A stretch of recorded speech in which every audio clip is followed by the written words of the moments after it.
ወይ ደረጀ እኮ በቃ የሰላምዬ ስም ሲነሳ ምን ተፈጠረ ብሎ በቃ ጓግ ማለት ጀመረ። ያሉሽን በሰማሽ ገበያ ባልወጣሽ ያለ ሀገሬ ሰው እና እንግዲህ አቶ ደረጀ የሁለተኛው ልጅ አባት እንግዲህ እሱ መሆኑን አላወቀም። ዳጣ ብቻ ነች እንግዲህ የእሱ ልጅ እንደሆነች የሚያውቀው እና ሁለተኛው እንግዲህ ሰላምዬ ከሱ እንዳረገዘች አያውቅም። እና በቃ እሱ አሁን የሆነ ስለ ሰላም ስም ሲነሳ በቃ የዳጣ እውነት ወጣ ብሎ ነው ድንግጥ የሚለው እንጂ ስለ ሆድ ውስጥ ስላለው ነገር ምንም ግድ አልሰጠውም። ምክንያቱም የኔ አይደለም በሚለው ደምድሞ ማለት ነው።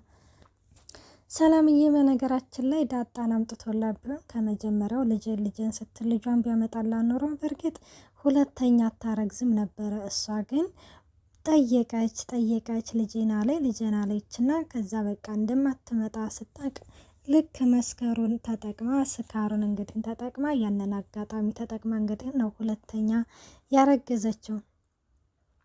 እናም እንግዲህ ማርታዬ በባለፈው ክፍል እንደተመለከታችሁት እና በጣም እያስጨነቀኝ ነው የሰላምዬ ጉዳይ በማለትም ስታነሳ ደረጀ በጣም ተናደደ። ምንድነው ስለ ሰላም የሚያናድድሽ ነገርስ? የሚያሳስብሽ ነገርስ?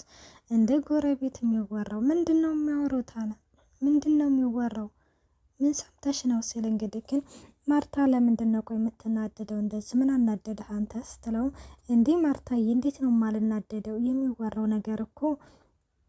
የሚወራው ነገር ቀላል መሰለሽ እንዴ? በማለትም እንግዲህ ግን እንትን ይላሉ። አዎ ቀላል አይደለም፣ ግን ደግሞ የሰላም እርግዝና አባቱ ማን ነው የሚለው ካልታወቀ አንተን ጠርጥረውሃል ማለት ነው። እና የጎረቤት ሰው እንደዚህ እያለ እያወራ ነው ስትለውም እንግዲህ ግን እንደዛ ነው እንዴ አለና ቀዝቀዝ አለ። አዎ እንደዛ ነው፣ ምን መስሎህ ነበረ ትለዋለች። እኔ እንጃ ማለቴ ማርትዬ ታያቸው ደግሞ ለጎረቤት ወሬ እንደዚህ እያልሽ ትጨነቂያለሽ እንዴ ሲላትም እንዴት ነው የማልጨነቀው? አንተን እያመሆ እኮ ነው፣ በአንተ እኮ ነው የመጡብኝ በማለትም እንግዲህ ግን ትነግረዋለች። ሰላም ጤና ይስጥልኝ ውድና የተከበራችሁ የቻናል ቤተሰብ እንዴት ናችሁ? ደህና ናችሁ? ይሄን ያለው እግዚአብሔር ይመስገን። ለዚህ ቻናል አዲስ የሆናችሁ ሰብስክራይብ በማድረግ ቤተሰብ ሆኑ። እንዲሁም ነባሩ ስለምታበረታቱኝ እጅግ አርጌ አመሰግናለሁ። ተወዳጅና ልብ አንጠልጣይ የሆነውን ዳጣ ድራማ ይዘንላችሁ ቀርበናል። ደረጀም እንግዲህ ግን እንደዚህ ከሆነ ለሰው ወሬ ምን አስጨነቀሽ? የሰው ወሬ ደግሞ የጎረቤት እንደዚህ እያለ የሚያወራ ከሆነ ሰላምዬ የልጇን አባት ታምጣና ታስተዋውቀን፣ ከዛ ወዳ ጎረቤት አፉን ይዛል በማለትም ይነግራታል። አዎ ጎሽ እንደዛ ነው መሆን ያለበት። ካልሆነም ደግሞ ዛሬ እኮ ሳይንሱ ተራቋል፣ ቴክኖሎጂ ተራቋል፣ የዲኤን ምርመራ ይደረጋል በማለትም ተደርጎም እንግዲህ ግን በየፑሉ ላይ ይለጠፍና ደረጀ የሰላምዬ ልጅ አባት አይደለም የሚል እንለጥፋለን አላለ ወይ ደረጀ። ሰው እንዴት መቃብርን በራሱ ጉድጓድ ይመሳል። አሁን ደረጀ መቃብርን በራሱ ጉድጓድ እየማሰ ነው። እና እንደዛ እያለ እንግዲህ ለማርታ ሲነግራት አንተ ትቀልዳለህ አይደለ ትላለች። ከምሬ እኮ ነው ሰላም ማርታዬ ምንድነው አንቺስ ደግሞ ተጠራጥረኛለሽ እንዴ ምናምን ይላታል። ወይስ አንቺ ጠርጥረሽኛል ሲላትም እንግዲህ ግን አረ ይቅር ይበልክ በማለትም ማርታዬም እንግዲህ እንትን ትለዋለች ማለት ነው። እናም በንጋታው ደግሞ ሰላምዬ እንግዲህ እናቴ ዳጣዬን ለ20 ዓመት ያላገኘችውን እንክብካቤ ዛሬ ላይ እየሰጠቻት። እኔ ምላችሁ አሁን ዳጣሁን ሰላም እናቷ እንደሆነች ስታቅ ምን የምትል ይመስላችኋል? በጣም ነው የምትናደድባት። ምክንያቱም ስራ ሆና ያው በእርግጥ ትነግራታለች እውነቱን፣ እንደዛም ስለሆነ ያው ትረዳታለች ብዬ አስባለሁ። እናም እንግዲህ አልጋዋ ላይ ድረስ ቁርስ ይዛላት እየመጣች ነው። በጣም ነው የምትንከባከባት። አብረሽ ተኝ ትላታለች። ዳጣዬ ደግሞ እንግዲህ አብረሽ አልተኛም ትላለች። ምክንያቱም ሌሊት ሙሉ እኔ ስሮጥ ስለማድር ረግጥሻለሁኝ በማለት ነው እያለች ነበረ። እና እንዴት ነሽ? ደህና አደርሽ ወይ? መኝታውስ እንዴት ነው? ተመቸሽ? እያለቻት ተመችቶኛል ሰላምዬ፣ ግን አንቺ ደህና ነሽ? እኔ ይኸውልሽ እንደዚህ አይነት መኝታዬ ድረስ ቁርስ የሚመጣልኝ በህልሜ ብቻ ነው በማለትም እንግዲህ ትነግራታለች። ከዛ አሁን ተነሽ፣ አሁን ግን በህልምሽ አይደለም በውልሽ ነው፣ ተነሽና ብይ ምናምን ትላታለች። እሷም እንግዲህ እሺ ትልና ያው ቁርሷን ትበላለች ማለት ነው። ምን ቁርሷን ትበላለች እና ሰላምዬ እንዴ ደግሞ መኝታ ድረስማ እንደዚህ እየመጣሽ እንደ ቃንች ልታስቀስፊ ነው እንዴ? ሲሆን አንቺ ላንቺ ነበር እኔ መስራት ያለብኝ እያለችም እንግዲህ ከን እያወራቻት በቃ ችግር የለውም ነገ አንቺ ትሰሪልኛለሽ እያለችም ትላታለች ሰላምዬ።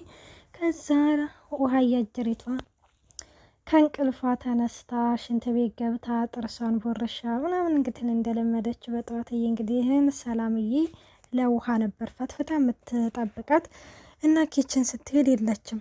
እና ኪችን ስትሄድ እንግዲህ ስታጣት ሰላምዬ ኪዳ ነው ምናምን ትልና በቃ እንደውም እንደ ባለፈው ለምን ዳጣን ኬክ ጋብዥኛላትም ትልና ወደ ዳጣ ገብና ስትመጣ ዳጣና ሰላም እያወሩ ነው ማለት ነው። እና ውሃ እያጀሬት በሯን ከፍት ስታደርግ ቁርስን ታየዋለች። ለዳጣ የተሰራው ነው። ከዛ ዳጣ እንግዲህን ተመልክታታለች። ከዛም እንግዲህን ሰላምዬ በእንደው ሰላምዬ እንደው ሁለተኛ እንደዚህ እንዳታደርግ፣ እኔ ደግሞ እንደዚህ ሰው ሲንከባከበኝ ይጨንቀኛል። በቃ ቁርሱን አምጪውና በቃ ባይሆን አጎርስሻለሁ እያለቻት እንግዲህን እሺ ትላለች። ቁርሱን ውሃ ይዛ ሄዳ እየበላቸው ነው። ዘወር ስትል ቁርሱ የለም። ዳጣዬ ቁርስ የከደ በስመ አብ ወወልድ ወመንፈስ ቅዱስ እያለች እንግዲህ ሰላም ታማትባለች። እኔ ምን ወሰደው ምናምን ትላታለች ዳጣ ማለት ነው።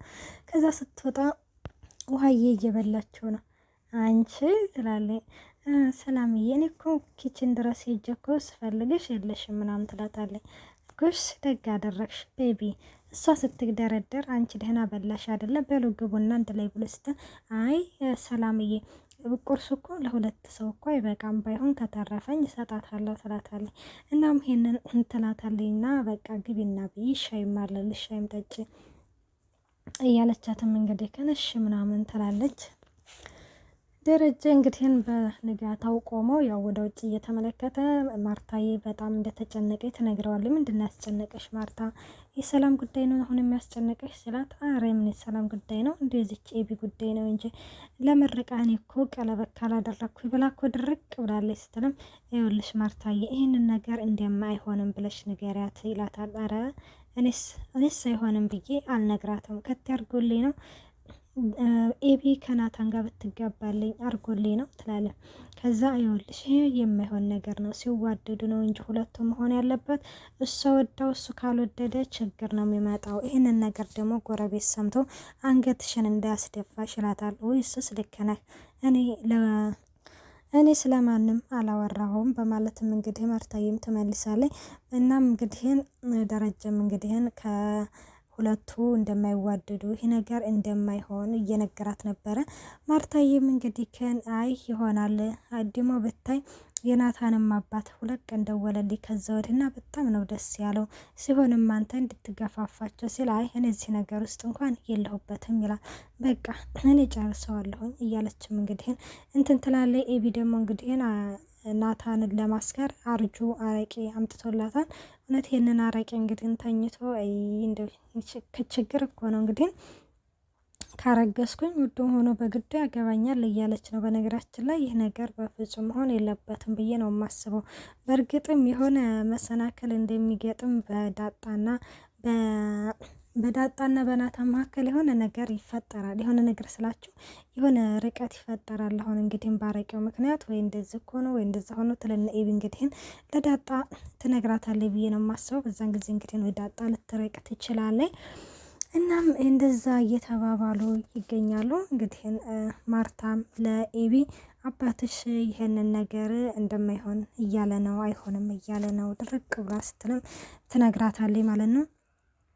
እና ኤቢ ደግሞ ይኸውልሽ እማዬ አባዬ ናታንን እንዲያገባው አይፈልግም፣ ስለዚህ እሱ ከዳጣ ጋር እንዲሆን ነው የሚፈልገው እያለችም እንግዲህ ትነግራታለች። በዛ ላይ ደግሞ አሁን ኤቢ የሰላምና የዳጣ ቅርርቦች በጣም በጣም በጣም ረብሿታል። በጣም ነው የረበሻት ማለት ነው። በቃ የሆነ ተጠራጣሪ የሆነች ልጅ ነች። እና ለምንድን ነው ተብሎ አንዳንድ ሰው ፍቅራቸው ሲጠና ለምንድን ነው ተብሎ መጠየቅ አለበት እያለቻ ነበረ። እና ማርታም እንግዲህ እነሱ የዚህ ቤት ሰዎች ስላልሆኑ ለዛም ሊሆን ይችላል ሁለቱም የተለያዩ ስለሆኑ እያለችም እንግዲህ ትነግራታለች ማለት ነው።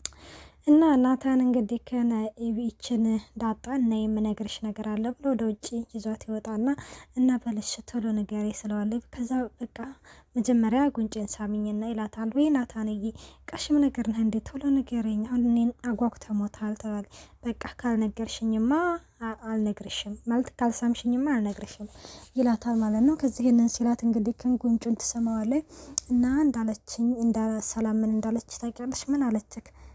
አንተና ዳጣ ቶሎ ተጋቡ ብላ አለችኝ ይላል። ይህ እባክህን አትለክም ምናምን ስትል ኤቢ የጅሬት ከአርጁ አረቄውን ተቀብላ ከች ላያቸው ላይ ምን እያደረጋችሁ ነው? ወይኔ ይሄ ናታን እኮ ነው ትወድሻለች እያለኝ እኮ ነው። እኔ ደግሞ አንዳንድ ቀን ስለማናድዳት አትወደኝም እያልኩት ነው። ብታይ ይሄ አርጁ በጣም ወሬኛ ነው በጣም ወይኔ በስማም እያለች መንገድ በላወሩ ምናምን ትልና ትታቸው ትሄዳለች። ከዛ ናታንም እንግዲህ ኤቢን ያው ሊያወራት አልፈለገም። ምን እያደረክ ነው? ስለያው እንደነገረች ነው ምናምን ይላትና ትቷት ይሄዳል። ይኸውልህ ናታን ወደድክም ጠላህም ቀለበቱን ታደርግልኛለህ፣ ይሄንን ነገር ትጠጣዋለህ እያለች ነው። እና እንግዲህ እነ ማርታ ምናምን ደግሞ ካርታ እየተጫወቱ ነበረ።